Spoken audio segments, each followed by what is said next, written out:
Okay, so this is the paper 2 revision for the Northwest Province. Again, I welcome you yet again to the revision of that. So without wasting much time, let's go straight to the questions. Right, so the first question there that we're having, I have deliberately skipped the instructions for the sake of time and progress, but I do advise when you are in the exam to go through them. It's very, very important.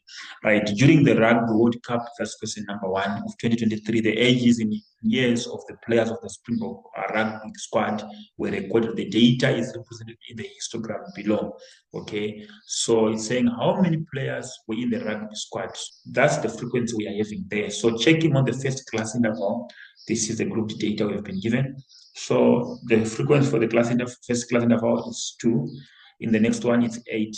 The next one, which apparently is also the model class with the highest frequency 28 to 32, its frequency, it's not 14, neither it's 16, so it's in between, you see, right? So same applies with this, that's 6, and this one, that's 2. So we are just adding them to 6 plus 2, and that gives us 33. That's basically what is happening. Okay, the next question.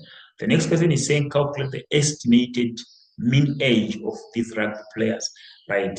2 marks. So such a question implies that we can just punch on the calculator using the calculator. Demonstrate quickly. I'm not going to take long, neither am I going to show everything. I'll just show how we were supposed to do it. So apparently this is our calculator.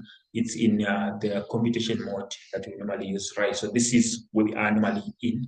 So you just press in the mode, then you go to states, right? There we are, right? So it means now it's possible. But now there is one column. So what are we supposed to do? In calculating, we are using the class centers for each class. It means we need the class centers 20 to 24, right? What is the class center in this, and how do we calculate? By saying the upper boundary plus the lower boundary divided by what? The class centers for each class. So for this class, it's going to be 22. For this one, is 26. Using the same criteria, 24 plus 28 divided by 2. The next 28 plus 32 divided by 2, we're going to get it again 30. And 34 for this one, 38 for this one. Right, so these are our class centers. So they are the one, the mean. So basically, we're just going to punch again on the calculator. So yeah, we do not have the other frequency column there. So what we're going to do, we can just use the calculator again, shift mode. Then we go to states, right? Then switch it on.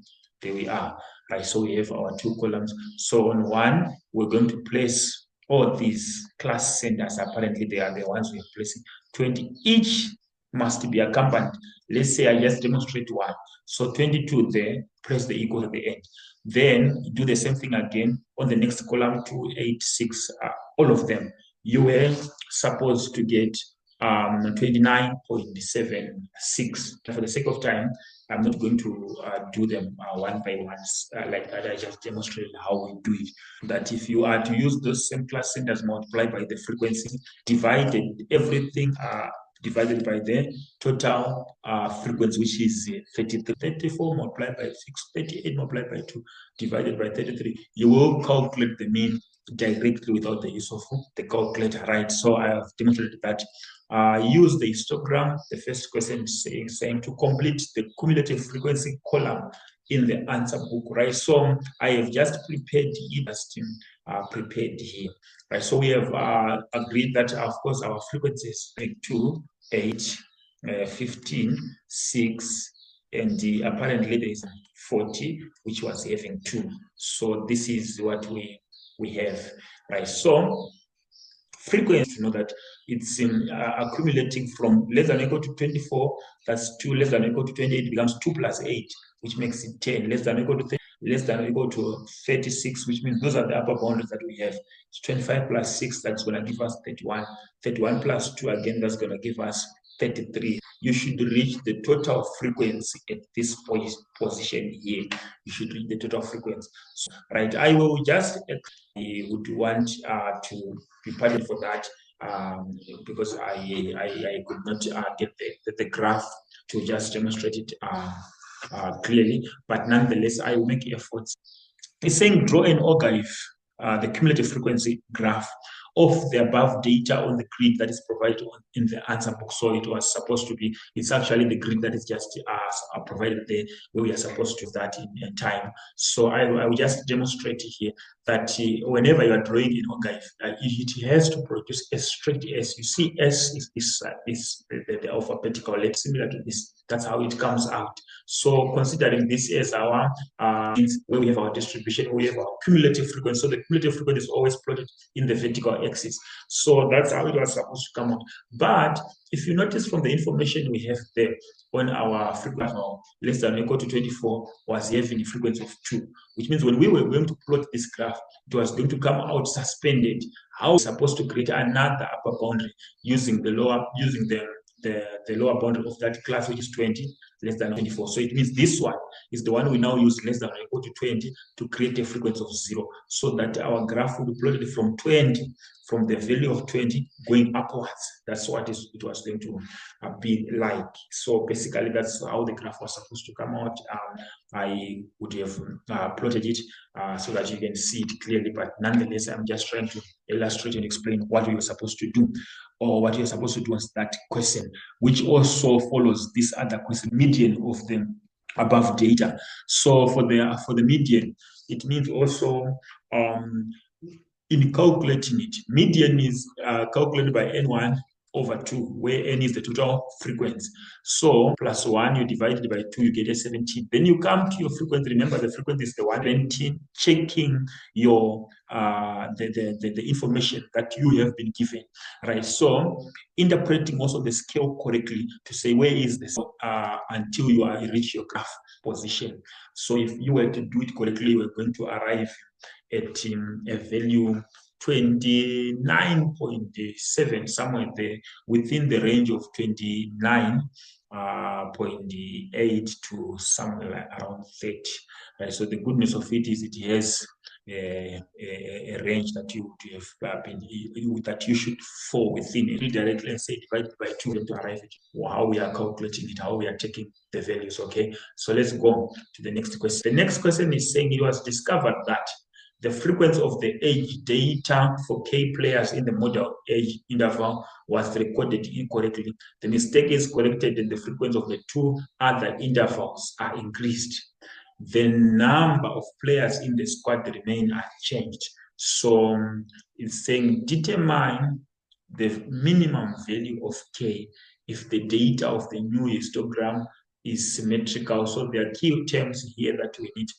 I have in passing mentioned the issue of the model class interval, saying that the class that we have with it is the highest frequency, right? Then how about this term? What is symmetrical histogram? And the new histogram is symmetrical. So a symmetrical histogram is when exactly will the histogram behave a symmetrical distribution, or when will we say that it's now symmetrical? When the left and the right halves of the distribution are an exact replica of each other. That's when they are like that. So basically, what does that mean? Or when we say they are into 2, a frequency of 2, apparently you have a frequency of 2. If when I have the same frequency again on to the other half here, if they were going to have the same frequencies on both sides, mirroring each other, or forming an exact replica, the right half forming the exact replica of the left half, then we were going to say our histogram is symmetrical. We also call that a normal distribution. Okay, so apparently ours is not like that. So how many values, by how many values is that have been affected? And as a matter of fact, which class intervals have been affected? It is the 20 to 28, which is this one. So it is the 24, so the 24 less than x less than or equal to 28. That's the first one which is affected. And also the other one is less than or equal to 36. It is the other one which is also affected. In what regards, they are not the ones that have actually caused our graph right now to be symmetrical, right? Our histogram not to be symmetrical, right? So when the intervals in question are increased to which value specifically can we have them to be symmetrical? To 9. So that's what is happening. Then Now, by sharing that 9, which is exceeding, we share the minimum possible value that we can have for k becomes 4. That's what is of time in progress, right? So then let's go to question number 2. Is saying Ms. Timoshini wants to use mathematical modeling to predict the final results of her. Mrs. Moshini, wants to use mathematical modeling to predict the final results of her grade 12 mathematics learners. She decides to use the preparatory and final mathematics examination results of the previous years to help her in developing such a possible model. Okay, then she records in the table below 10 learners previous years results in percentage as follows, right? So the preparatory exam and the final exam. So that's our bivariate data then. Then now the question is saying determine the least square regression line data here to say how exactly are we supposed to do that. So we are saying, right, mod, then we go to statistics. This time around, we press 2, right? So of course I'm now having another frequency there. Remember, we do not actually need it, so I can switch it off basically. So we are having this 2, right? So this is what you now do. One by one, these digits that you have, the X and the Y, they are the ones now you are going to be pressing here. So I'm just going to demonstrate just the first one, 38. So we are saying you are pressing, so just each digit followed by equal sign. That's how you are entering the values, all of them. So you proceed with all these. Then you go into the next column, you press again the other ones.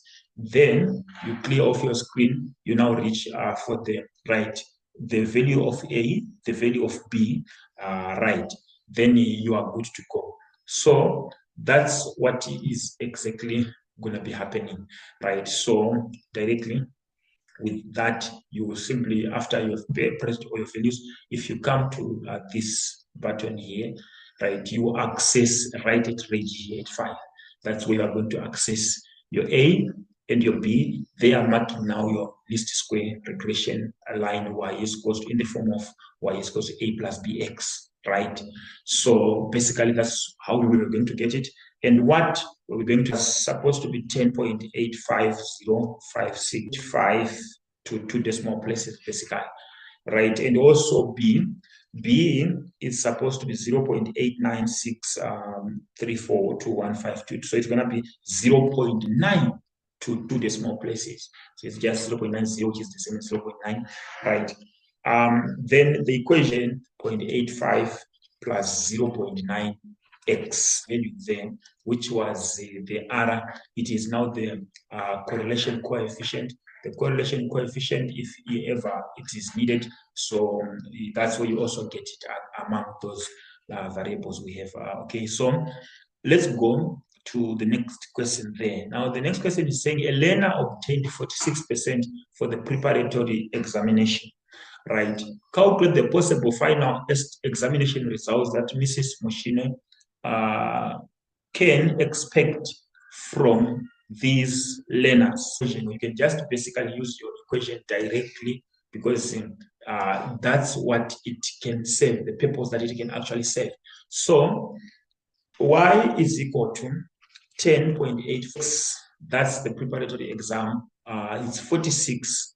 So if it is 46, if we substitute that, we are going to get 52.2, what the learner got expect actually in the final exam. 2.2.2 is the learner in question 2.1.1 a good indication of the expected, is the answer in question 2.2.1 a good indication of the expected final examination result? Motivate your, where now the correlation coefficient comes in. You go, you press that among the way we are on the range, you are simply going to directly press 3. You get your R. And if you had pressed all this, if you had entered all the bivariate data that you had given, you were supposed to get it as 0.94, your correlation coefficient. And when it is like this, it is a very strong correlation coefficient. So because of that, it means that the answer in 2.2.1 is indeed a good indication of the expected, because the correlation coefficient is very strong, or because there is a very strong correlation coefficient between the data you are evaluating that answer, or you are calculated. Okay, then the next question is saying the point x bar S2 Q lies on the regression line of question 2.1. Only one of the value of Q. Write only the letter of the correct option as the answer. As a matter of fact, the mean of the y and the x values. So the x bar is called the mean of the predictor variable, while the y bar is the mean of the responsive variable, or the dependent variable, the other one for the independent variable, right? So we want x bar. Apparently, if you look among these, it's not very bad. How of all the variables in y divided by the number, remind you there are 10 of them. So basically, this is calculated in the first place. So our answer is B. That marks our answer thing. Right, so let's quickly. So our next question is saying in the diagram A minus 3s to 4b, 3s to 6, and O, the origin are vertices of triangle ABO. F is the midpoint of F is the midpoint of AB and is joined to D with D. The angle of inclination of FT is alpha. The lines AO and DF intersected E. A quadrilateral PQRS is drawn with QR on the x-axis and S is a midpoint on OP. The sides QP is produced to B. So there is our diagram there depicting the information that we've been given. First question is F is the midpoint, so that's kind of straightforward. We are calculating the coordinates of F as in S to y1 plus y2 over 2, marking that as our formula for calculating the midpoint. The coordinates of the midpoint, right? So that gives us minus 3. Those are the endpoints over 2 S2. The y endpoints. So basically, that's 0 S2, S2 5, right? That marks the coordinates of F. 2 is now saying, calculate the gradient of DF. Gradient, calculating gradient. Gradient is given by, right? So I'll just clear off my screen, okay? Gradient is the gradient of DF is going to be equal to, of course, y2 minus y1 over x2 minus x1, x1. So taking the coordinates that we are having, so we have the coordinates at D and F. There we are. Right here, we've just determined the coordinates. They are 0 S to 5. And we have this other one minus 5. Putting 5 minus 0 there over 0 minus 5 over, which means the gradient is 2. So questions like this normally do not waste time much on them, but I advise that in the exam, be very accurate in calculating them, because oftentimes they will be needed, or you might need them as you go down, going with the questions that are following. Now, the 3.1.3 is saying calculate the size of alpha, right? Alpha is the angle of inclination. How do we calculate the, or in our case, is tan alpha is equal to the gradient. So we have the gradient. Tan alpha is equal to tan of what? Arctan of 2, right? So arctan of 2, it's 63.4349488 by pressing that on the calculator. So that's 63.43 degrees actually, right? 0.43. Right, let's go to the next question. The next question is now saying, write down the equation of OB. So we write. So following the information that we have been given, right? First things first, the gradient of DF and the gradient of OB is the same. They have the same gradient. Why? Because the two lines are what? Are parallel, right? So having said that, it means that we can safely proceed from there to say, okay, I just want to clear off my screen there. DF is equal to MOB, which means the gradient there, which is equal to 2. Why? Because they have the same gradient, right? How do we know that? Okay, I am at 3.1, 3.2, right? 3.2, 3:0. We have the other coordinate 0:0 here. So, number one, such an equation gives us a beta advantage. If you can quickly notice, it saves you time to know that the y-intercept is 0. Therefore, the equation is in the form of y is equal to mx, c is 0, y is equal to 2x. How are we arriving at that? We have two options using the traditional way of doing it over x2 minus what? Minus x1. We can still calculate our gradient directly. Or using this point B can tell us the gradient because it's 0:0 here and 3:2 point until we are aligning with our point B. These are 3 units, and from this point, these are 6 units. So changing y over changing x is 6/3. That's going to give us basically 2. That marks our gradient. So it means our gradient is y is equal to 2x. Or if what I'm saying is not making sense, the formula, calculating the gradient, and we arrive at our answer. There's no need to lose marks in the exam. So we do it accordingly, right? Question. So yes, you can see the question, they did not need much working, just a 1-mark question. Give a reason why DF is parallel to OB, right? Why is OB parallel, DF to parallel to OB, right? We are equals to 2x. But then we have noticed also with the gradient of DF that the gradient of DF is also 2. So what conclusion then can we draw from that? I'm saying MDF is equal to MOB. So it's equal, we know that parallel lines have the same what? They have the same gradient.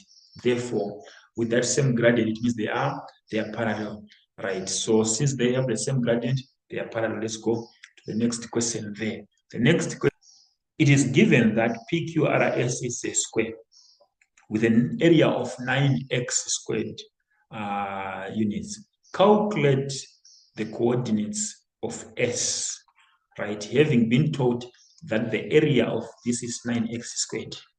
So it all goes back to say, okay, how in the first place do we calculate the area is given by side squared, where S is the side equal. So if side squared is the area, 9x, each side is going to be what in terms of x? Just square root both sides there. It means each side is going to be 3x. That's each side, 3x, 3x, 3x. But if we check on our diagram here, the coordinates of x-axis, so its coordinates are 3:0. How did we know that? Because if this is a square, it means here there's 9 particular, or it's parallel to the y-axis. Therefore, the coordinates here are 3:0. That's what it means. Even the coordinates of this point, we can find them in terms of x. What are they going to be? They're going to be 3, 0. We can still find them. That's the coordinates of the point R, the point that is being indicated as R there. Right? So how do we do, how then are we going to calculate? Because the question is asking, right? So I'm going to demonstrate here a way that I will use to calculate that, right? So here is what we are going to do. Here is what we are going to do to calculate that, right? Number one, this line is parallel to this line. We have established that now. It's alpha. It automatically means even this one is also alpha, which makes it 63.43. We have calculated that already, which means this angle here is 63.43. Why?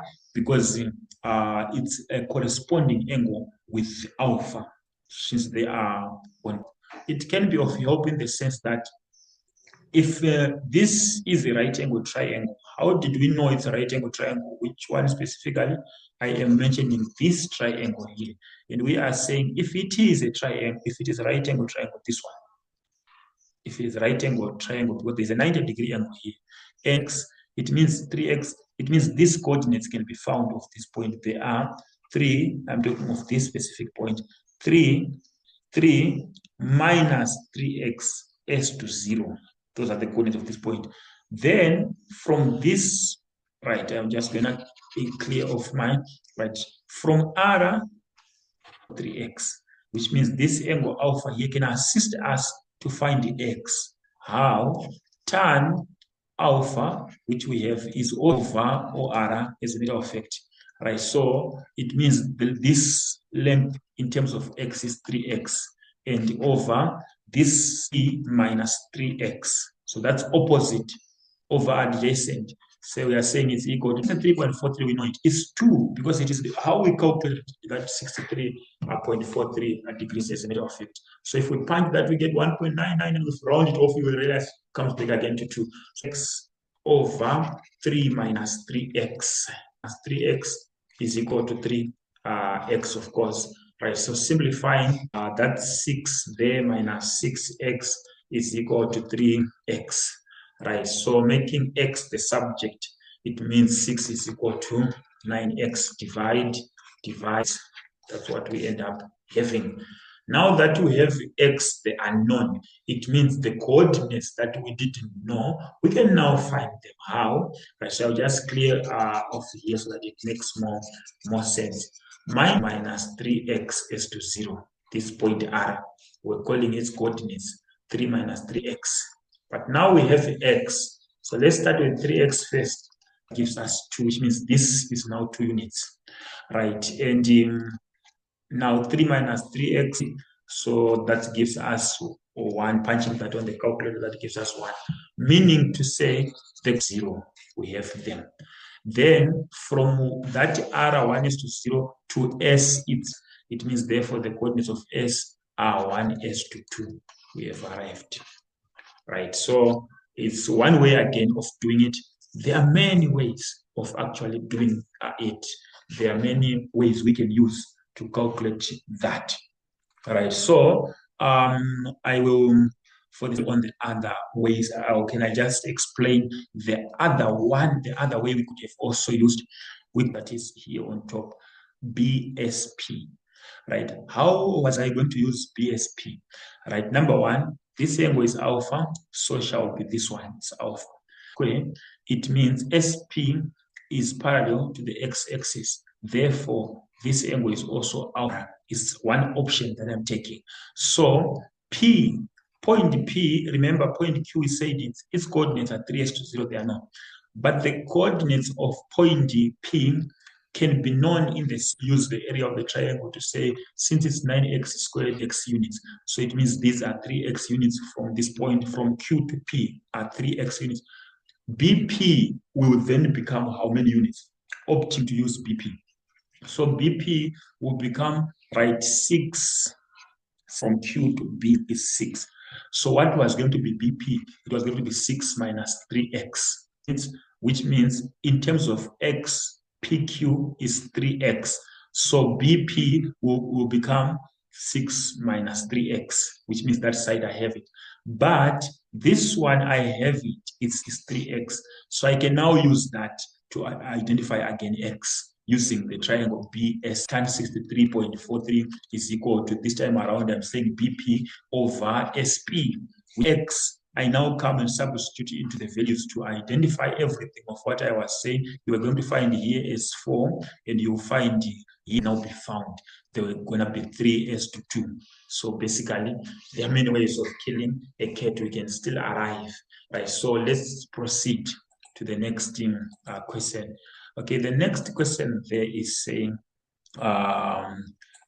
prove that EDOS is forms a parallelogram actually, right?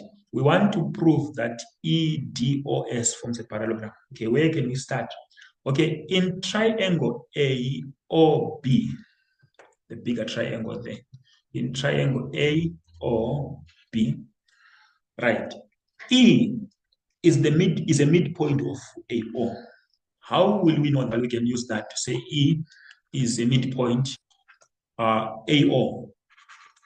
Why?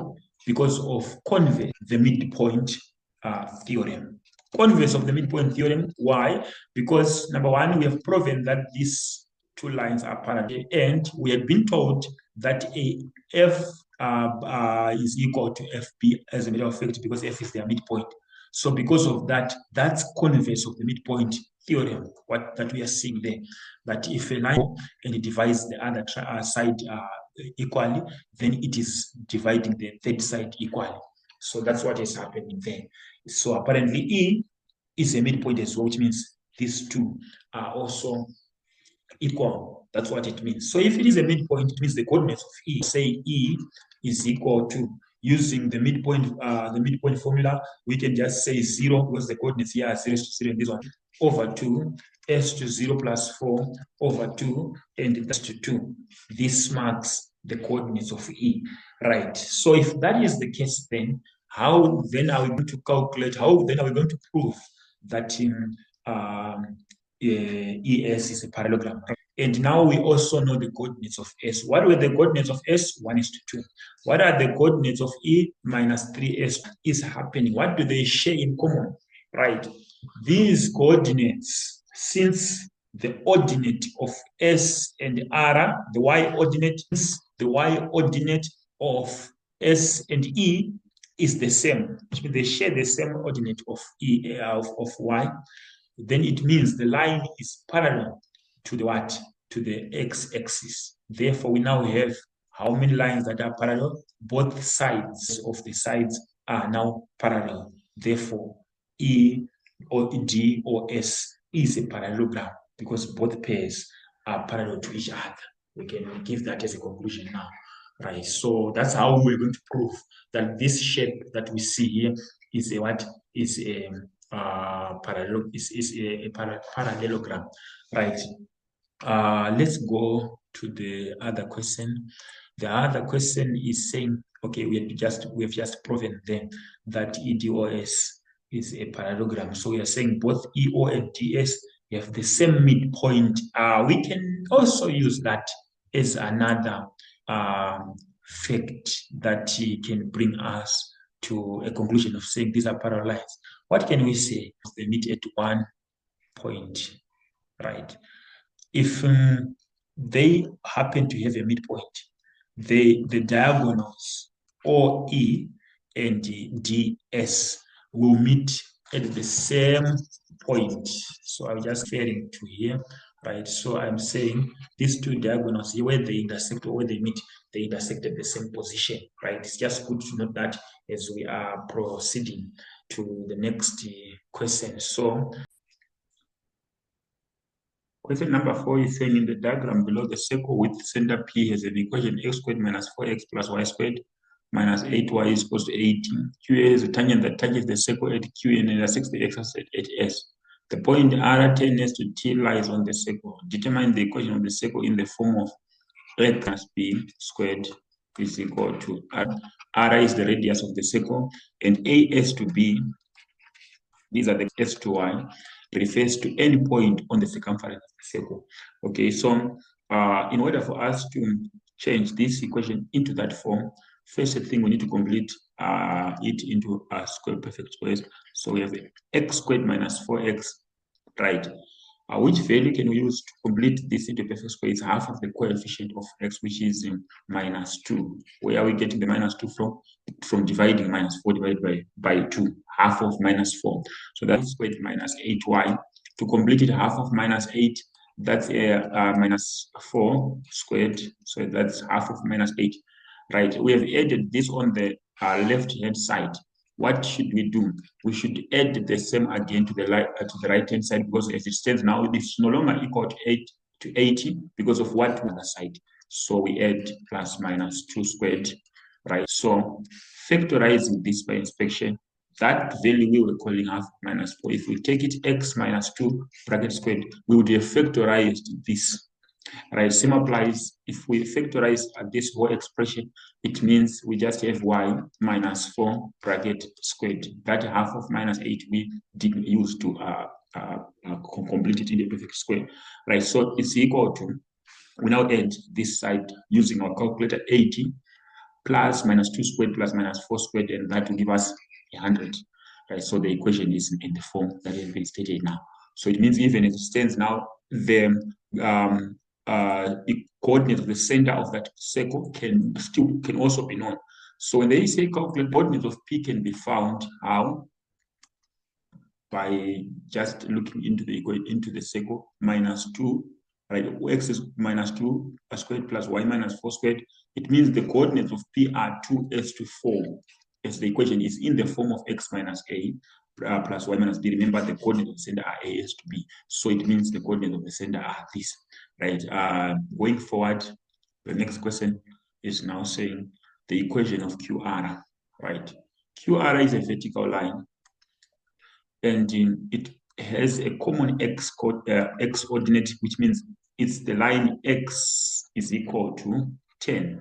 So the equation of QR, it is x is equal to 10. So it need not be worked out there. And as a matter of fact, we ought to know also that it is intersecting the x-axis at 90 degrees since it is parallel to the y-axis, right? Determine the equation of the tangent of QS.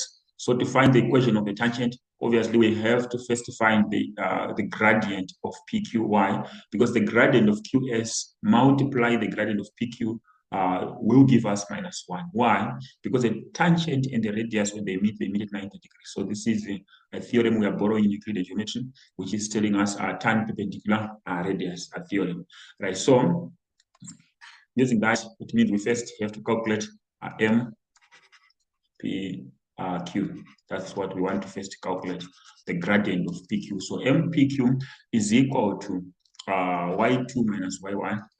The coordinates of P, we have them now 2:4. And the coordinates of Q, we have been given as 10 s to 10. So we take that and we calculate the gradient of PQ. So that's in 10 s to 10 there. Okay, the coordinates. So substituting that over 10 minus 2, right? And apparently that's 3/4, right? Or 0.75. Now, if we multiply the two, right? If we multiply MPQ multiplied by MQS, we are supposed to get -1. So it means MQS that we are looking for is equal to -1/M.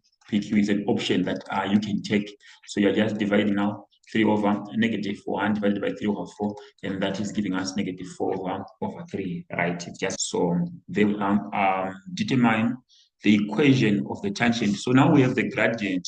So equals to mx plus c. So we can now substitute into the equation the coordinate of Q that we have. 10 is equal to the gradient -4/3 multiplied by x, which is 10. So we have substituted in order to find c. So transposing that 10 plus whatever that we are going to get here, because it's negative, is equal to c, which means therefore c is equal to 70 over 3, which c is around 23.33, right? So the equation therefore can then be written y, but 3x plus 70/3, that marks our equation, right? So let's quickly look at the other question. The other question there is saying, it's saying calculate the size of RQS. RQS is this angle here, right? Is this angle. How can we find it, right? We can find it by finding the inclination. And upon finding the inclination, how in the first place are we going to find the inclination? Using the gradient that we have. Tan theta is equals to m, the gradient. So theta is equals to arctan of the gradient m. So our gradient is negative, indicating for us that the angle we are looking for is going to be an obtuse angle, which means it's an angle that is above 90. But of course, it's going to be below 180. Right, so because of that, we will calculate the reference angle, arctan of 4.13. Then we just say 180 minus 53.13, and that will give us 126.869897. So that's 126.87 degrees. Right, so now that we have this angle, 126.87 degrees, right? This angle is 90 degrees. How did we know always the vertical equation x is equals to 10 when it's meeting, when it meets with the x-axis? They are meeting at 90 degrees. So if we add 90 plus the angle PQS we are looking for, they should be equal to 126.87 using exterior angle of a triangle. It's one option we can take. Or we can identify this other angle that is in, apparently is going to be 53.13, because it shares the same straight line with the 126.87, our inclination, right? So if we can find it, plus the 90, subtract from 180, it means we can find PQS. So there are many ways. So I will stick to one for the sake of progress, plus the PQS that we are looking for, PQR that we are looking, PQ, that's apparently RQS. So that's RQS. Okay, is the reason I'm saying exterior angle of a triangle is the option of a triangle, right? So therefore RQS being made the subject is going to, and that will give us 36.87 degrees. Option 1. So I was saying we could have also determined the adjacent angle to the 126.87, and we're still going to arrive. Okay, the other PQR, right? This is our triangle PQR. How this is our triangle. But first things first, this angle here we had already indicated is 90 degrees, and that's what has made us to determine the gradient of QS, right? But now we have this angle, we are saying it's 36, right? So it means it's possible to just say PQR is equal to 190 minus 36.87, right? And that gives us 13, which means this angle alone, this angle here is 53.13, right? Apparently, it's also equal to this one. It's 53.13 again, PRQ. So why is it equal to 53.13? Because they are base angles of an isosceles triangle. So we say they are angles opposite equal sides, those two, right? So in order for us then to calculate the area of the triangle, what can we do? We have PQ here. We can find its length. We also have, we can also find PR, because PR and PQ are equal. They are both radii of a circle. So it means it's possible to find the area, the length of the two. Once you find the area, the length of one, you've determined the length of the other. Then we will need this angle here. So how are we going to find this angle?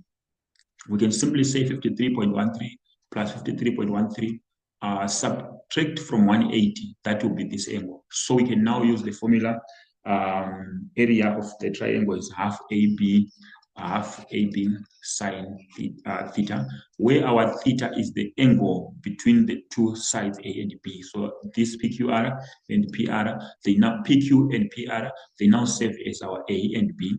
Then theta becomes the angle that is between them. So no matter what, you have to take the angle that is between. We call it the included angle, right? So what are we going to do? I'm not going to use that so that I present another way of doing it again. I will use this side here. I will use QR and PQ and the angle that we've just determined, which is 53.13. That's the one I want to use. That's my included angle. I'm going to use the same formula, half AB sine theta. So I will calculate PQ and calculate QR. But at QR, how are we going to find T? By simply substituting the value of X into the equation of the circle. Why? Because this point R lies on the circumference of the circle. So let us quickly find that point R. So we'll simply say X minus 2 squared plus Y minus 4 squared is equals to 100. Apparently, that's our equation of the circle, right? Then we can just substitute what we are, squared plus Y minus 4 squared is equals to 100. So that's 10 minus 2 squared. It's giving us a value. Transpose to the other side, Y minus 4 minus 64, right? So Y minus 4 is giving Y minus 4 squared is equal to 100 minus 64. That's it's giving us Y minus 6. So Y is equal to 4 plus 6, or Y is equals to 10, or Y is equals to negative 2. So apparently 10, we already have it. That's the value Q. 10 will become, therefore T is equal to minus 2. So we have the coordinates of HR. And once we have the coordinates of R, because it's a vertical line, without the need to use the distance formula. Why? Because it's a vertical line. We're just saying 10 minus minus 2. So we are saying t is a negative 2 here. So the length of this line becomes 10 minus minus 2, and it becomes 12. That's the length of QR without a need to substitute, to use the distance formula there. So we are saying QR is equal to 10 minus minus 2. Since it's a vertical line, it's possible to do that. So we just get 12 units. Then we go for PQ, going to take us long. This is the radius of the circle. So since it is the radius of the circle, we are going to calculate. So we are saying PQ is equal to R, the radius, is equal to the square root of 100.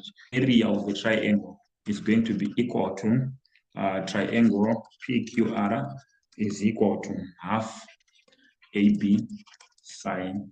So we are saying half times 10 times 12, right, multiplied by sine 53.13, which is giving us 47.99999. Rounding off that is going to units squared. So it's square units. That's the area. We can opt for this method. There are many other. I have explained the other way of doing it there. So it's basically one and the same thing, right? The next question is saying the function h is formed by restricting sigma is equal to k, determine the value of the sigma of h of x from x is equal to 3 to 12. Okay, so let's first understand what is being said then, right? There is a function which is going to be formed by restricting the range of our, so I will try to indicate it somewhere here, right? This is what has happened. So this is the line y is equal to 4 that I'm drawing. By right eye with broken lines, but nonetheless, I will indicate it directly the way it is so that we can understand it very well, right? So we have y is equal to 4 here. Now, this is the function that is being referred to because we have restricted our circle to only values that are greater than or equal to 4, right? So what are those values? Let's start with the value of x at this point here and the value of x at this point. How can we know them? Remember, the equation of the circle is saying x is equal to 100, right? So when y is equal to 4, what shall be the values of x? So we can say y minus 2 squared, right? Which means we have x minus 2 squared is equal to what? 200. So it means that if we say square root both sides, of course, we have x minus x is equal to 2 plus 10, or x is equal to 2 minus 10, equal to minus 8. Meaning, the values of the coordinates of this point are minus 8 s2 4. The coordinates of this other point here are 12 s2 4. So here we have the value of x is 12, which means these are now, this is now the domain of our function as it is, right? Having said that, if these are all the possible values of x of our function, minus 8 to 12, now we are being told that the sigma of, this is the information we have here. It's saying the sigma of h of x from x is equal to minus 8, which means this point here, to 2. So it's somewhere in between here. That's where the point is now. The point is somewhere here, right? Since our 2, it's here, somewhere here, right? The point is here. So they are saying if we add this from minus 8, minus 7, minus 6, right, their summation up to this point is equal to k. That's what we are being told. So if it is equal to k, now what is the sigma of h of x from x is equal to 3 to 12 in terms of k is going to be equal to what? Which means 3 is also somewhere here on the second, the point that is having 3 s2, whatever the value of y that we are going to get. So I'm just demonstrating and explaining that, which means if we also sum them up, right, they are going to give us an almost similar length to the one that we got on the other part.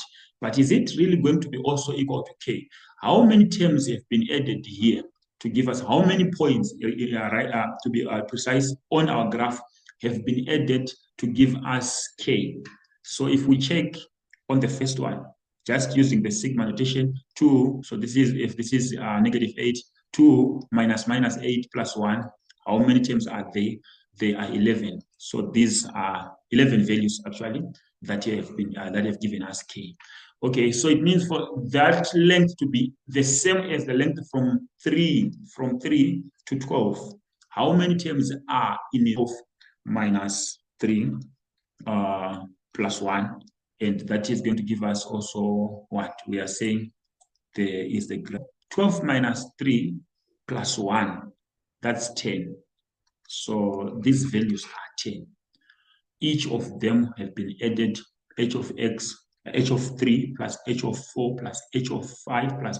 So they are giving us a length, but that length is not going to be the same as that of k.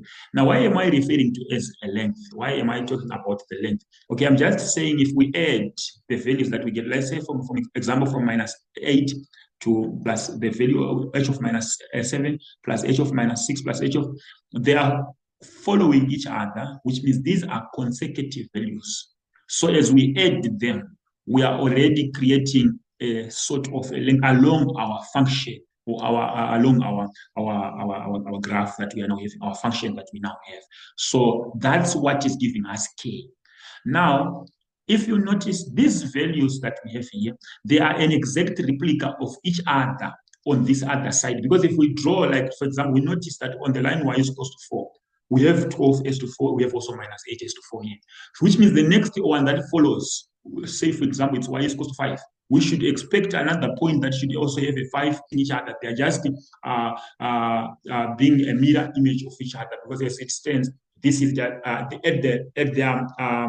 they are actually going to have an axis of symmetry at their center, which means they are just a reflection of each other. These points that we find this side, and the points we find this side, they are a reflection of each other, which means in adding them, we are supposed to get almost similar or the same value in adding those values, right? So only if they are of the same number or of the same value. These ones are 10.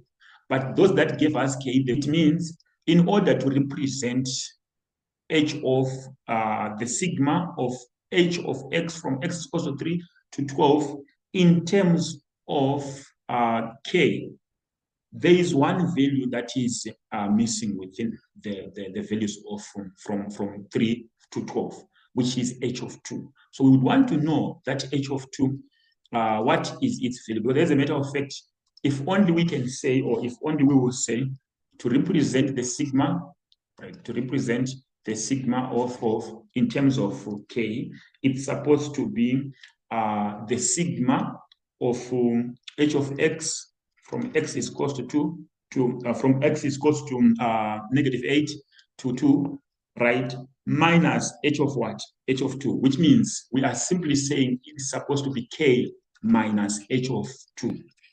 So what we want is h of 2. So how are we going to find h of 2? By directly substituting into the equation of the circle. X minus 2 squared is equal to 100. So directly, we can now substitute 2 minus the value that we have there. By so doing, we will get two values, 14 and negative 6. But remember, our values have to be restricted by the domain. So because of that, it means we'll simply have k minus 14. That's the value we are now using by substituting 2 into the equation of the circle. 2 minus 4 squared is equal to what? Is equal to 100. That's what we have, because this is giving us a 0. So if we say square root both sides, we end up having us 10, the square root of 100. It's y minus 4 is equal to plus or minus 100. Plus or minus is equal to 10, or y is equals to 4 minus 10 is equal to minus 6. This one is restricted by the domain. So we have y is by the range. So we have y is equals to 14, which means h of 2 is equal to 14. Therefore, in terms of k, the sigma of h of x from x equals to 3 to 12 becomes k minus 14. That's what we have, right? Lesson number 5.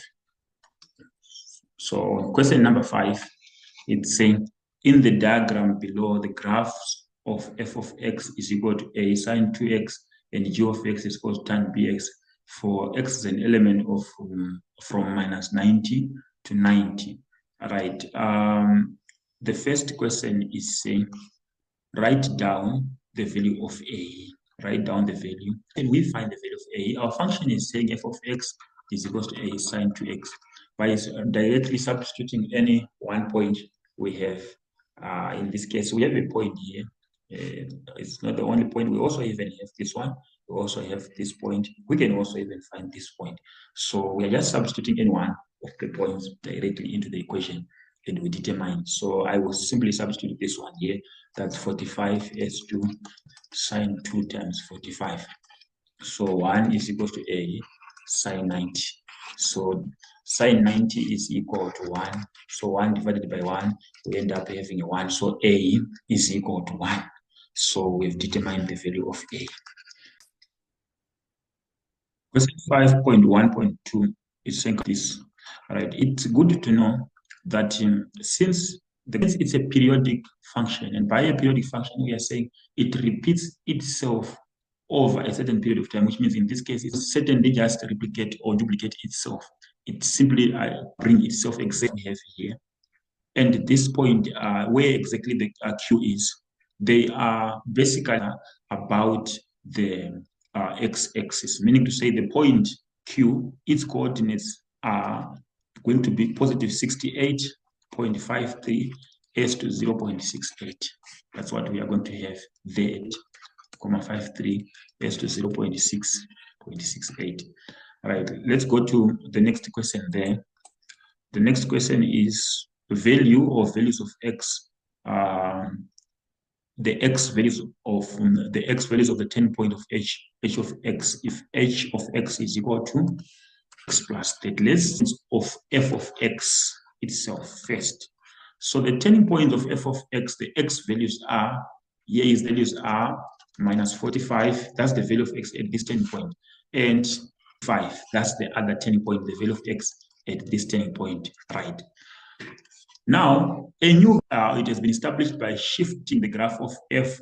How many units? 30 units plus a positive 30 units. It means it's a shift to the left. So the graph of f of x has been shifted 30 degrees to the left. So what we will simply do is, it means all the points on the graph of f have shifted 30 units to the what? To the left, including the turning point. So what are the new turning points? We are just shifting these two turning points to the left. So we start with, it means minus 45 minus 30, and that will give us minus 75.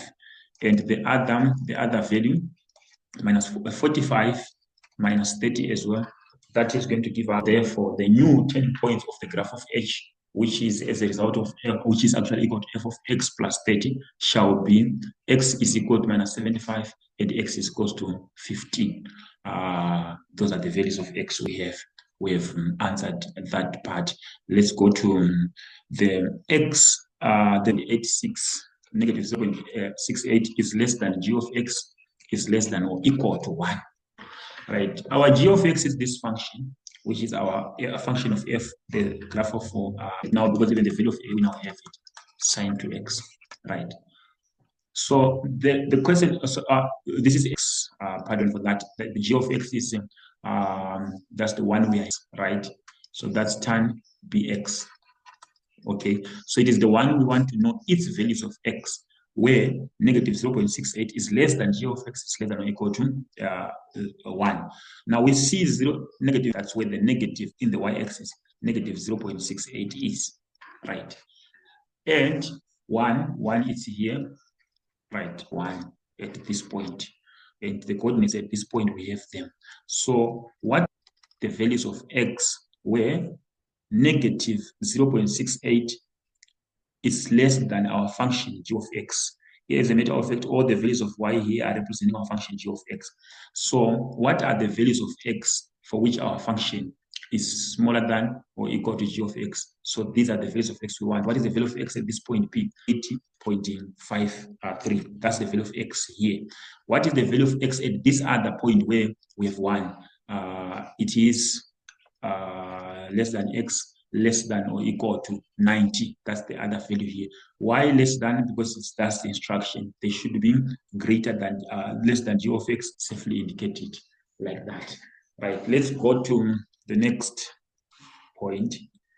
Value of m where 5.1 0.5, value of m where f of x plus m is equals to negative cos 2x, right? So in this, we are saying f of x plus m will be equal to negative cos 2x. X has to be shifted towards a certain direction for it to be equal to negative cos 2x. So in our case, we have to shift it to the right. And in shifting it to the right, a shift to the right is going to be represented by a negative. So m should be a negative value. The value of m should be a negative in order for the graph to be shifted to the right, to the right. Now, what is that value of m? It is basically represented. So in simpler terms, we are saying if we shift the graph of size, it means we are negative 45. It means it will be equal to negative cos what? Cos 2xy. Because if we do from 45 to 90, and in that cos is actually negative. So hence minus 45. So m is equal to negative 45 degrees. Okay. Next question is saying determine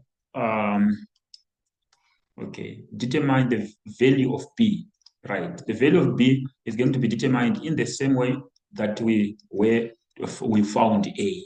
We take the function, any visible point, any point that is on that graph. Right, there are a number of them. There are a number of points that we can actually use. Just determine this is a point. This is a point. This is a point. This is a point. Of course, we can't use 0 to 0. Then this is a point. Right, so I'm going to use this one, p, which means I'm substituting negative 0.68 because that's g of x as a matter of fact.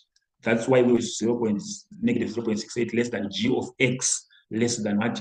Less of x. So there we are. It means it's negative 0.68 is equal to tan b times what is the x during that time? That's negative 68.55. Okay.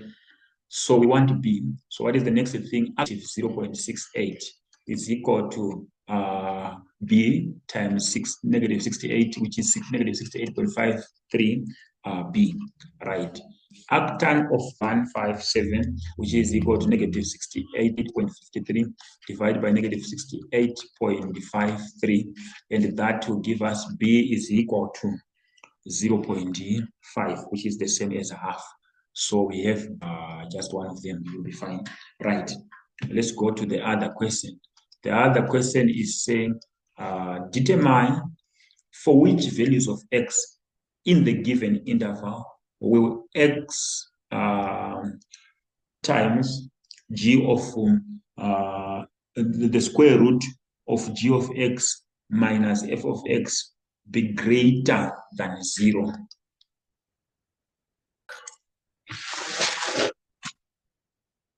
Right. In order for the matter to be on g of x minus f of x. So looking at our graph, we can find that using the graph. Why? Because x is equal to f of x. They are equal at this point. And also at this point, and also at this point, this is where they are equal. Right?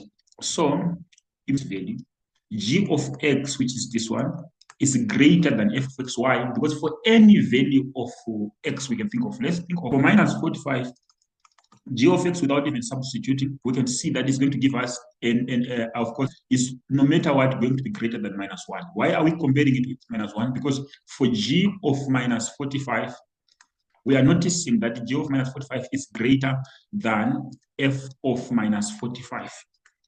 So the fact that from this point P to the point 0s to 0 here, g of x during that time is right. So it becomes greater than or equal, even including the points of intersection, right? Situation number 1, the value of q. At q, remember we said the coordinates are 768 s53 or 53 s2 q.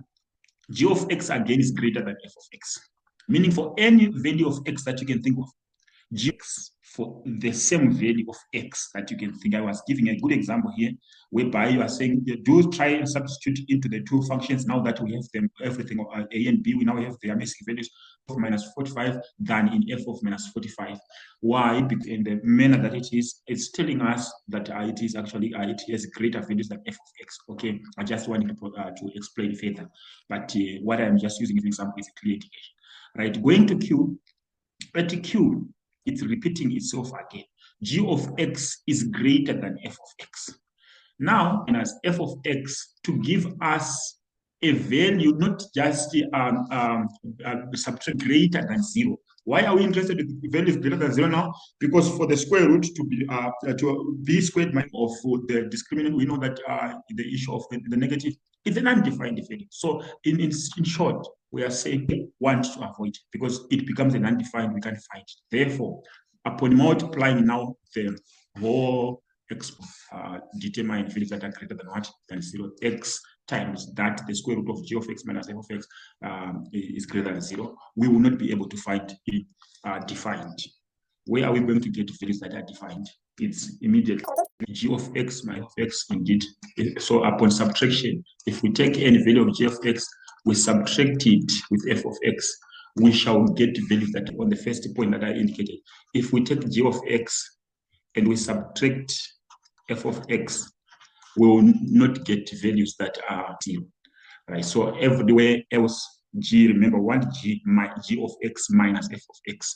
So these are the positions where g of x is greater than. So in subtracting now g of x minus f of x, it will be greater than 0 from this point. What is the value of x at this point? It's 68.5 divided by our domain. We cannot go beyond 90. So we are saying 68.53 less than x. That's in 68.53 less than x, less than or equal to 90. Those values of x multiplied by the square root of g of x, and apparently they will become greater than what? Than x. So any value of x that we are going to take within that region, within that range, if we try it out in any other position, we will not be able to find those values. Right. Let's go on to the next thing. Our next question is saying, question 6, in the diagram below, the point P, x is to 24, is 25 units from the body is equal to theta. Calculate the value of x, right? So we can rectangle triangle there, right? So we are saying in that right, and this becomes 24, and this becomes our x, but our x should be a negative value. So how are we going to find it? We can use Pythagoras theorem. So x squared is equal to 25 minus 24 squared, right? So that is giving us the square root of that value. Therefore, x is equal to the square root of 25 squared minus 24 squared. 7. Why negative? Because x should be a negative value. Of course, we get plus or minus on the Cartesian plane is telling us it's going to be a negative value. 6.1.2, without using a calculator, determine the value of tan 360 minus theta.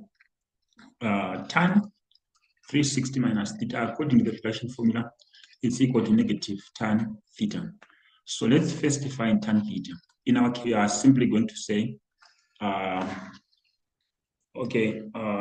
tan theta is equal to 24, that's our opposite there, over adjacent negative 7. So it means tan theta is negative 24 over 7 as it is right now. Right, so what about negative tan theta? So it's now saying, so that Max is saying calculate this. This is that we need to find the is an angle above now that we are doing theta. So we can't necessarily call it theta, not being the theta over. So after finding our reference angle, and now in P and why it is negative there. We know that is right. Let's go to the next question. It's now saying a 6.2 to the first 100. Yes, simply 6 multiply an angle that is in the second revolution. So we ought to subtract to bring it back into the first, right? Cos 110 is the same as cos 180, 120, 134, 45 as cos 1 cos 70, right? Minus, then so it's for s times tan 45. We can also find it 9 as sine 20. So our answer becomes negative what? Negative. The same thing. We want to, without the use of a calculator, all of it. Root cos 15 plus cos 15 multiplying root cos 15 minus negative 2 sine x, difference of two squares. So if that square the first value, root 15, subtracting the other, we now have negative 2x. But guess what? Negative 2x is found in the fourth quadrant. In the fourth quadrant, 2x. So we can now simplify it. That gives us 2x. This is a multiplication. By the way, we let's just do the denominator of sine. We are having, we say 15 negative 4 cos x. Right. Now, with the relationship that it has a relationship with the cos 2x. But before we go there, cos 2 times, which means our x in this case is 15. Before we do that, mount 2x divided 2, which means 2 sine x divided by 2 sine x, we end up having negative 1 over 2, right? This, we could have simplified the denominator. X, know that it's 1, it's a negative 1 that I buy the double denominator affect this cos x. Knowing that sine 2 cos x, we can also, part we have said, time what? Sine cos over 30. So negative special angle, 30 itself is special, answer become over 4 in sin. The next, sine x plus y cos x plus y is equal to t. Express the following expression in terms of t. Cos 90 minus 2x cos 2y plus x plus 2y, right? So by this, right? Looking at it, using the reduction formula minus 2y is that's the co-function the reduction. We already have sine cos 360 minus 2y plus 2y. It's an angle again that is above subtract minus 360, because for all angles that are above 360, from whichever revolution we have x. So by the revolutionary angle that is above that 60, right? So we have 4 sine remaining after subtracting 360 there. Why are we subtracting? Because all angles that are above 360, we simply subtract 360 into the cycle. There's a sine cos 2 is serving as the compound angle identity for sine. Sine, that's what we have there, right? So common factor do we end up here? X as a matter of fact, y plus x or x plus y, it's basically one and the same thing, right? Treat this as a double angle identity and we find it now. So 2 plus sine x plus y, we had been told that times cos x plus y is equal to t. Should that times t at t. How we actually simplify that. The next question, given sine squared x of that plus over, in dealing with identity talk about in this regard, you see that it is the left hand side there's more to simplify than on the right hand side, right? So looking at x before we go any further, x, right, from quotient identity is x. The case then it means we can now find the LCD, the lowest common denominator, and try to simplify this. 1 divided cos squared x, that's cos squared x times 1, that's cos squared x1 times sin squared x plus sin squared x, right? Cos squared x plus sin squared x, that's 1 again, x apparently is now equal to the right hand side. That's what they wanted us to prove, right? So with a grade 12 learner argues that the square root of sin squared x plus cos squared x plus tan squared x is not equal to 1 over cos if x is equal to, if x is an element of real numbers from 180 to 270. Why? Because for cos x, it cannot be equal. Okay, motivate your answer. Okay, so let's start with cos x itself. Let's first talk about cos x itself. Between the given values 180 to 270, it's known, or should it be known, that cos is negative, which means the left-hand side should also reflect a negative value. In other words, it's smaller than plus a negative. It's positive. It's positive. Which means sin squared x will also be the square squared x plus than what? 0 should actually be what? this is where it is lying from 180 to 227, because at no one time can the square root of sine squared x minus 0 be. So the question is saying, given that 2 exponent of 2 sine squared x minus 5 times 2 exponent of cos 2x is equal to minus 3 for the elements x and element of real numbers from 0 to 90. Show without the use of a calculator that sine x is equal to.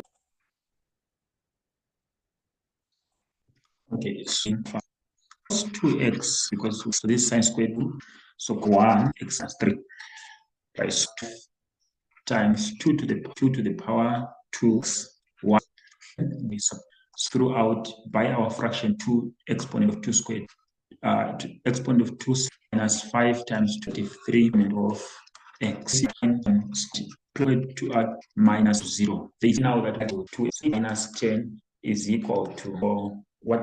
Because we are looking for numbers to multiply, giving you say 5 and 8 minus 2, right? So it's equal to 0, which means we can now solve this equation here, right?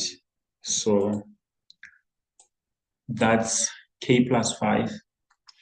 That's k plus 5 is equal to, in this case, k is, or k is equal to 2, right? So because of that, it means the negative, which means we can therefore say 2 exponent of 2 sine squared x is equal to 2, right? Hence, we can now solve that particular equation, and in solving it, it's going to give us 2 sine squared, therefore sine squared x, just that part, the exponents. What is our other exponent in this case?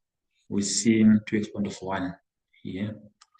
Okay, so that's 2 exponent of 1. 2 upon 2 sine squared x is equal to 1. Divide that by 2, divide that by 2. It means sine squared x is x as it stands, right? So we have, right, this and this cancelling. We end up having sine squared x, okay, sine squared x being equal to half square root both sides. It means sine x is now 2. That's square root of 2. We now have, which is 1 over root of what? Root of 2 of 2. We can't, so we just leave it there in set form, which means, of course, the way in which the examiner had said, show that. It means we have shown that. We have shown that. Let's quickly go to the question number 7. Right. On question number 7, it's saying, in the diagram, DBC line, the angle of depression from A to C is 17 degrees, is 30 degrees, by the way, and BCD is equal to BDC, which is 90 minus beta, and AB is equal to H meters. Right. The question is saying, determine length of BC in terms of H. First things first.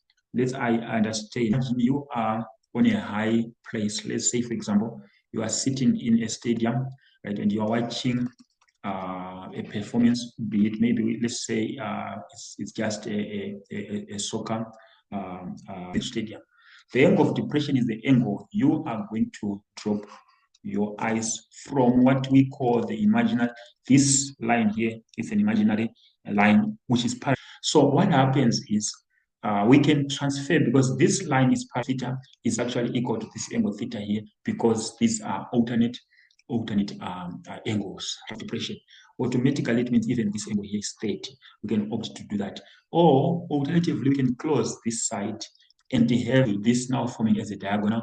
So we have now another angle that is simply congruent to our angle, the 90-degree angle, and of course the side which is the same as our other side, which is this. So we have an option of either even using this. That's what I'm trying to say here. Right, so I will not do that. I'll just say this angle here is 30. In terms of H, we want to find BC. Right, so which ratio can we specifically use, because it's a right angled triangle. So as long as we talk of the angle of depression, this angle here and the ground meets the immediate perpendicular, right? So because of that, what is this? This is opposite, and what is this? This is adjacent. So the ratio that we are going to use is tan theta, which says opposite over adjacent. is equal to opposite, which is h in our case, AB, right, over BC, which we don't know. So cross multiplying, it means BC tan 30 is equal to h, which means divide by tan 30, divide by tan 30, divide by tan 30. It means we end up with over tan 30, right? So tan 30 is a special angle. It's known. It is the same as root. That will give us 3h over root 3, which is the same as root 3h. This marks our BC in terms of h. It's square root of 3h. So this is square root of 3h. 3 over 3, that's root 3. So root 3 times h, it has given us root 3h. Let's go to 7.2. Write down the size of BC in terms of beta. BC, this angle here. Right, first things first, this is an isosceles triangle from the information that we have been given there. So if it is an isosceles triangle, it's 90 minus beta plus 90 minus beta, right? And that gives us, of course, 2 beta minus beta minus 90. Sorry, that's plus beta negative. So, of course, we could have added already 90 plus 90. So, 180 minus 90 minus 90, that's 0. So, we have beta plus beta, that is 2 beta, right? So, it's 2 beta. Set 0 to root 12 h sine beta, right? There are 2 ways of doing that. I will explain one. We can, now that this is 2 beta, and we want DC in terms of it is sine beta, right? The question we need to ask ourselves whenever we meet a question, not said sure that how were we going, if the question was just saying find DC, how were we going to find DC according to the given information? Mind you, we got this as root 3h. And apparently this is also root 3 what hy, because these 2 angles are equal. It means this side, right? So for that reason, it means we can find DC by sine rule. We can use sine rule. How? DC over sine 2 beta, right, is equal to root 90 minus beta. We can use that, right? So cross multiplying, it means we have DC is equal to root 3h sine 2 beta minus beta divided by sine 90 minus beta. So it means we end up having DC is equal to root 3h sine 2 beta over sine 90 minus beta. So I often advise that since we want DC, you can just multiply by sine 2 beta and avoid the cross multiplication. Multiply by DC now is equal to 3h times sine 2 beta. So we want now to simplify that side. So how do we simplify it? DC is equal to sine 2 beta.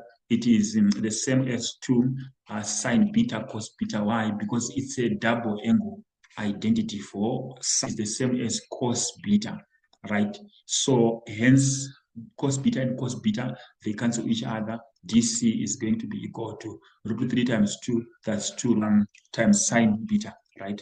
So 2 root 3 is the same as root of 12 h sine beta.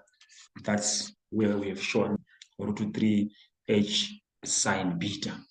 Right? Was this the only option we were having? Other way of doing it, we could have used the cosine rule there, right? So cosine BC. How best can we know that here? It's just good. Sometimes it saves you time to know that cosine rule, you can use it for an included angle, and you have 2 sides, which means I'm looking for DC here. I have 2 sides, cosine rule, and when you're looking for an angle, you should just be having cosine rule to determine an angle when given such a situation, right? So it means I can say DC squared is equal to root of 3h squared plus root of 3h squared minus 2 times root of 3h times multiplied by cos 2 beta. You can now simplify that, remembering that the square root of 3 squared is 3h squared plus 3 squared, root 3 times root 3, that's 3 times 2, that is 6. We end up having 6h. Not do that, or let me just simplify this part. We are saying we are going to have only that part that has been simplified there. It's going to give us 3h squared plus 3h squared minus 6h squared cos 2 beta. This is that gives us 6h squared minus 6h squared cos 2 beta. Do not be tempted. Why? Because body mass doesn't allow us to do that. Multiplication has to start. So we have to multiply. That is kind of clear, right, for not doing that, of course. So it means we can now simplify 6h squared minus 6h squared. And then we say, but this is the same as what? Now remember, we want to show something that is a double angle identity to sine squared beta, right? Remember, this is DC squared. So it's 6h squared minus 6h squared and as we are multiplying now, negative 6h squared times negative 2, that's a positive 12 sine squared beta, giving us that's minus 6, that's positive beta, which then 6 times negative. So we have 12 sine squared, so that's h squared. So apparently DC, the square root of 12 h, because they've arrived at what we were asked to show that, right? So that's question number 6. How we were. Question number 8 is now saying, give reasons for your statements in 8, 9, and 10, of course, which means these are the proofs that are now needed. So question number 8, DE is the diameter of the circle having the center O. Points A, B, and C lie on the circle. AC, calculate the size of F2, right? F2, which is in this one. F2 is equal to 90. This is because of line from center, midpoint chord. Y, line from center, midpoint chord. Y, we know that if a line is drawn from the center of a circle, bisecting a chord, then it is meeting the chord at 90 degrees or a perpendicular. So that's why F2 is there, is 90 there. Out of interest, you might just want to know that all the angles around, even this is 90, this is 90 due to vertical opposite, this is also 90 due to adjacent angles, all vertical opposite angles, right? Right. So 8.2.1, it's now saying, giving the reason, the size of the following angles. 8.2.1 or 2, which is this angle, right? Or 2 in terms of x. Number 1, we start with we can first identify C1. C1 is equal to x. The reason is because of angles opposite. We say angles opposite equal radii. Our radii are equal in any one common circle. So these two here are equal. Angles opposite equal sides, or we can say angles opposite equal. If C1 is equal to x, it means O2 is equal to 180 minus x minus 2x. That's O2. Let's go to B, right? 8.2.2, right? Number 1, we can start with O1 plus O2, this angle here, right? So I'll just try to clear off that, right? O1 plus to 90 degrees. Why? Because of co-interior angles, right? Which co-interior angle specifically? If we said this angle here is 90, so shall this also be 90. Why? Because if these lines are parallel, as we have been told, then it means these are co-interior angles in parallel lines, as this is now the transversal line or the transverse. So it means because of that, these two, they should add up to 180 degrees. So it's 90. Now, we have just determined O2. So it means, therefore, O1 is equal to 90 that we just got minus 180 minus 2x, which is O2, because O2 we got it, minus 180 plus 2x, which then is giving us 2x minus 90. That's O1. Now, it means we now have O1. How can that be of help? How can our finding of O1 be helpful, right? O1 is twice the angle A, which is this one. So we can say CAB, which means this angle A, is equal to half of times 2x minus 90 that we just got.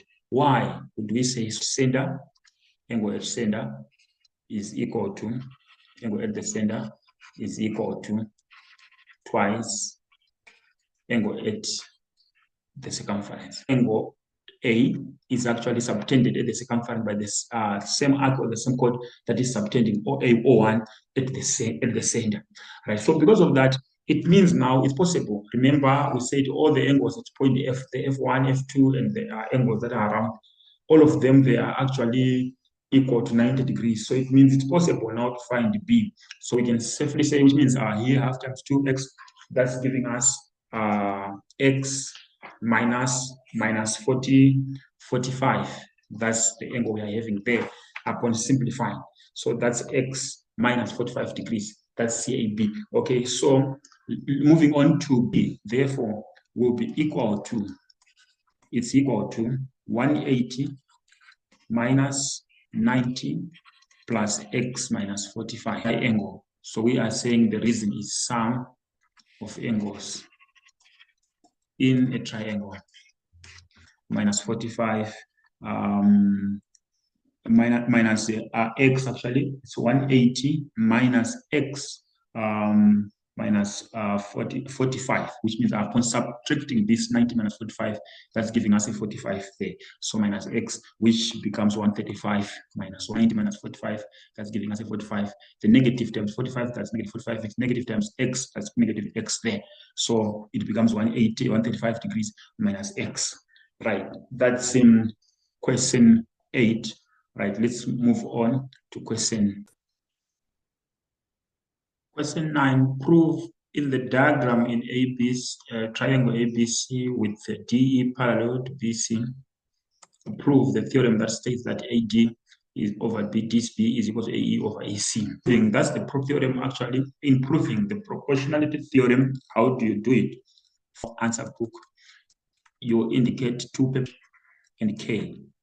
You just label them H and right. So that's what I've done there. Right. Immediately after the construction, so you are first constructing H and K, then join B and E and C to form the triangle DEC. Right. Then immediately after that, you start triangle. So that's area of triangle. Okay. Area of triangle over area of triangle DBE. Right. ADE and then DBE. Right, it's equal to, what is the area of triangle ADE? So obviously half AD, which means this space here, multiply by H, which is the perpendicular height that we've labeled. Remember, this is the one we've labeled as H, right? And so this is our H, and that's our, so I'll just give it, that's our K, and that's our H there. So multiply by the perpendicular height H, right, over this, in this case, it's dB, so it's half of dB times the perpendicular height again H, which means that it means over dB, right? Then considering area of triangle ADE, again this time around DEC, area of triangle DEC. Then having the two ratios now, we say EEB is equal to, so that's DB there, is equal to area of triangle DEC, equal, right? The reason is they have the same base, DE, and lie between the same parallel lines DE and BC. So you just say, your reason, you say same base, you just write same base, right, and same height. So I'll just write it here, same base and same height, and same height, right? So I just want to explain that quickly, that if there are any two triangles to share the same base, remember this is our DBE and this is our DEC, and they share the same base, which is the DE. It means their areas are equal, they have equal areas. That's what it means. Then of course we happen to have triangle ADE is a common triangle. So automatically it means therefore from them, therefore area of triangle AD of triangle DEB is equal to area of triangle EDE of area of triangle DEC. D over DB is equal to AE over EC. This is the proof for the prop theorem that we are required to study for exam purpose. It's very critical and important that we study it, we know it for exam purpose. Right, so let's quickly go to the next thing. In the diagram is triangle PQR. K is a point on QR and is joined to TP, and PS is equals to Y, SQ is equals to Y minus 1, TR is equal to Y minus half. So PT is equal to 3 over 2Y minus 3 over 4 units. Calculate with reasons the size of Y, right? So we are seeing this triangle here. We have parallel lines here, ST and QR, that we've been given. So automatically it means that according to the prop theorem that we have just proven, also the PS over SQ is equal to PT over TR. Why? Due to the prop theorem, Q is equal to PT over what? Over TR. And we are saying the reason is saying from question 8 up to question 9, give reasons. The reasons are simply the theorems, why you are doing what you are doing. So Y, apparently, which is PS, 3 over 2Y minus 3 over 4, right? Over Y minus half, that's our TR. By so then, it means Y bracket Y minus half, right? Minus half is bracket 3 over 2Y minus 3 over 4, right? That's what we have. So we can now multiply to remove the bracket by expansion. Then we get Y squared minus what's happening. We are simply multiplying Y times Y, that's Y squared, Y times half, that's half Y, is equal to Y times 3 over 2Y, that's 3 over 2Y squared, right? Y times negative 3 over 4, that's negative 3 over negative 3 over 4 Y there, right? Proceeding times 3 over 2, that's negative 3 over 2y. Negative 1 times negative 3 over 4, that's positive 3 over 4. Then to one side, of course, 0 is equal to 3 over 2y squared, right? Minus 9 over 4y plus half y plus 3 from this 2 minus 3 over 4 minus 3 over 2. So you just punch that on the calculator, we can get the answer. So we have now this, right, which can give us 0 minus 7 over 4y plus 3 over 4. Right, we multiply throughout, so that's 7 over 4, then 4, right up to even across the equal sign. So at the end, we get 2y squared minus 7y plus 3 is equal to 0. So 2 into 4, that's a 2. So that's where the 2y squared is coming from. 4 times 0, that is 0. So this marks now our equation. So with that equation, we can now solve it either by factorization or using the quadratic formula. Is for something that I advise that if you are not managing to see the factors quickly, resort to the that way. So we are saying what? We are saying A is 2, B is negative 7, C is 3. So we just substituted the formula minus B plus or minus the square root of B squared minus 4AC all over 2A. So A is equal to 3, or and substitute for Y, you realize that this becomes not applicable in our situation. So we have which one? Y is equal to what? To 3. Therefore, Y is equal to 3. That becomes the value of 22. 9.2.2. If PKT is equal to Q, prove that PSKT is a cyclic quadrilateral. The information is saying if PKT, this angle is equal to Q. Now prove that PSKT is a quadrilateral. How do we prove quadrilaterals before we go to the diagram to look for the proof? How do we prove, number one, angles in the same segment?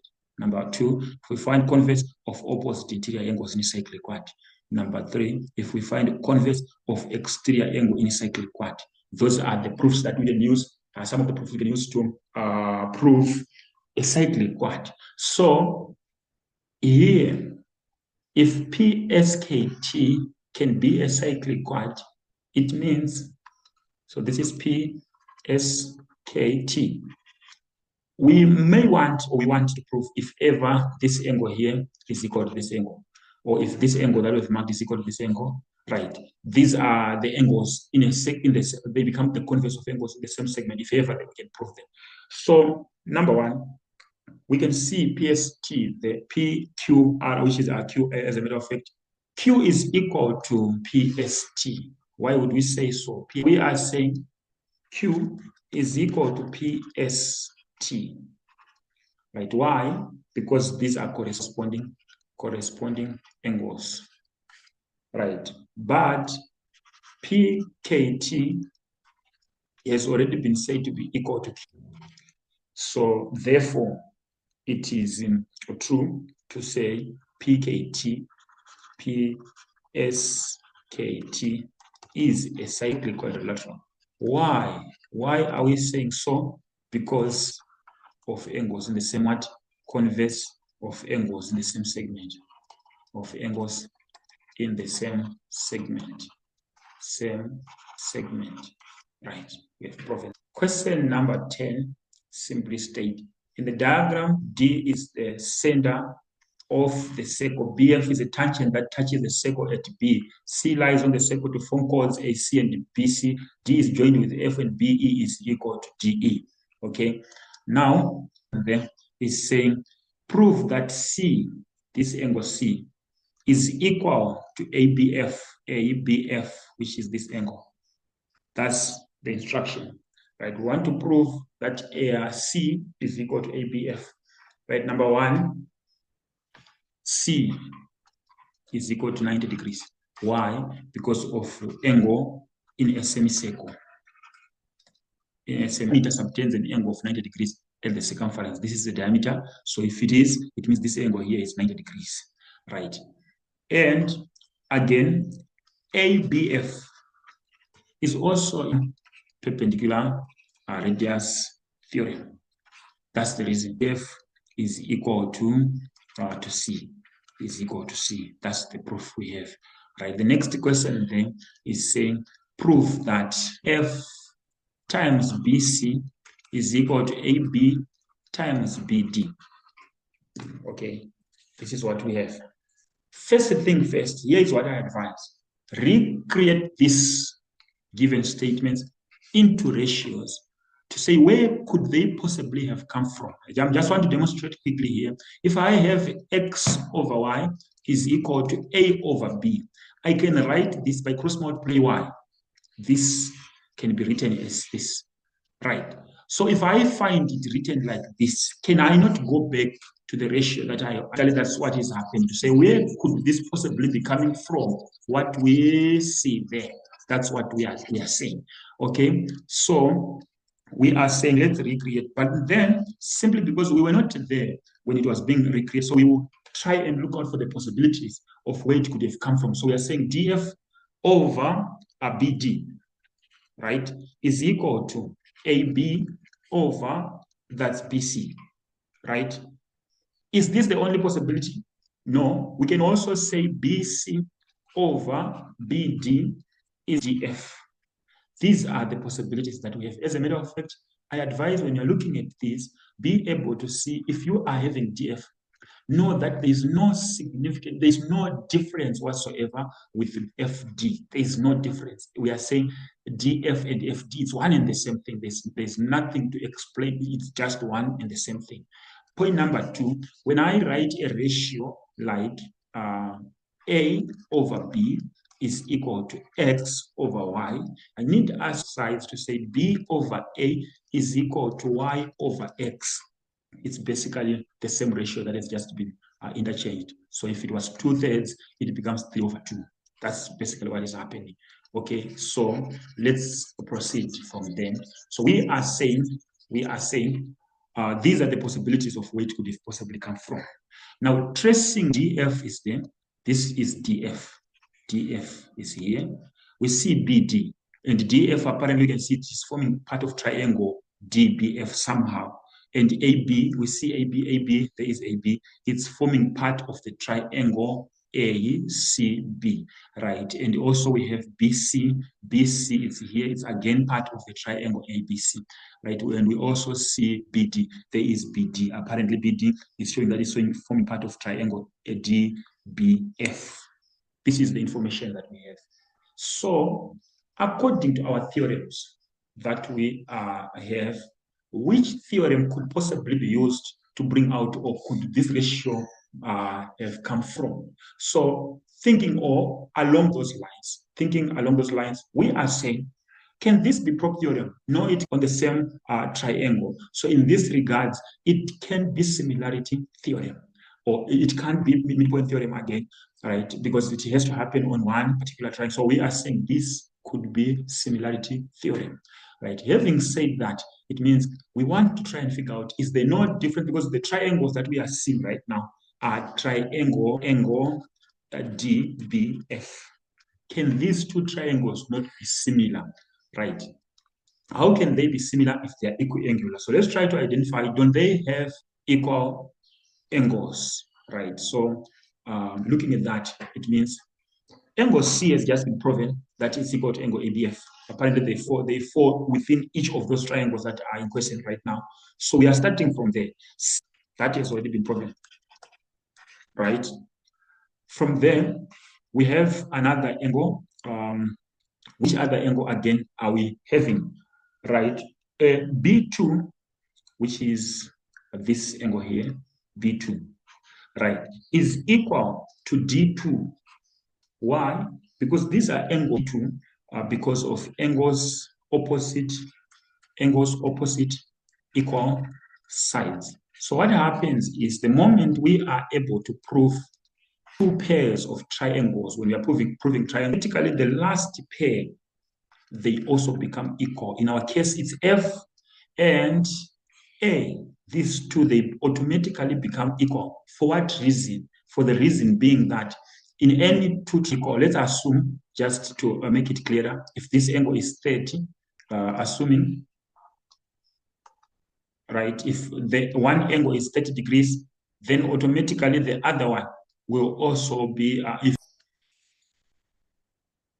I'm saying if this 30 and the other plus 30, that is the remaining pair of angles, the sum of angles. Whenever you are able to prove two pairs of, know that the third pair automatically due to sum of angles in what? In triangle. So you just strive to prove two. Just strive to prove two. Once you have proven two pairs, it means the third pair, you just know that it's because of sum of angles in a triangle. You don't, after you've proven the others, then you can just know that the remaining pair is due to that. Okay, so we have proven indeed that the two figures, triangle ABC and triangle DBE, are similar. But in naming them, you should now name them according to the equal angles that you have identified. So it's very much important there. Like, for example, I'm now naming them. I'm saying triangle AB, so I'm saying C, right? A here, angle A, angle in triangle DBF.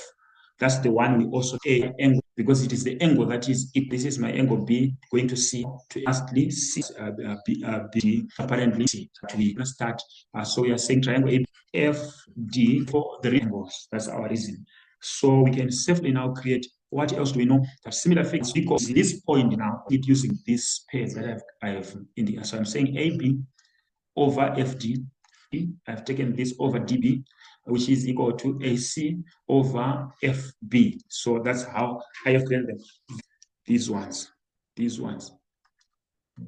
Don't they have, or between the two, do I have anything that looks similar to them? I see FAB over, I see AB over BC is equal to DF. Of course, this one is saying, apparently that's the one I have there. These two, this one over FD and FD, there's no needs. Therefore, I've shown what the question was asking us to show.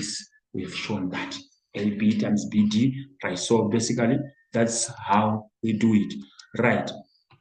Prove that. The next question is saying, prove that through the points D, B, and F. Prove that E, which means this point here, is the center, is the midpoint of a circle that passes through points D, B, and F. What do we need to do?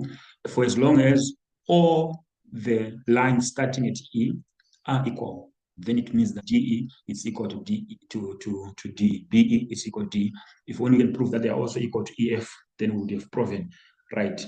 So where can we start from? We can start with B3, right? Apparently B3 is equal to F, right?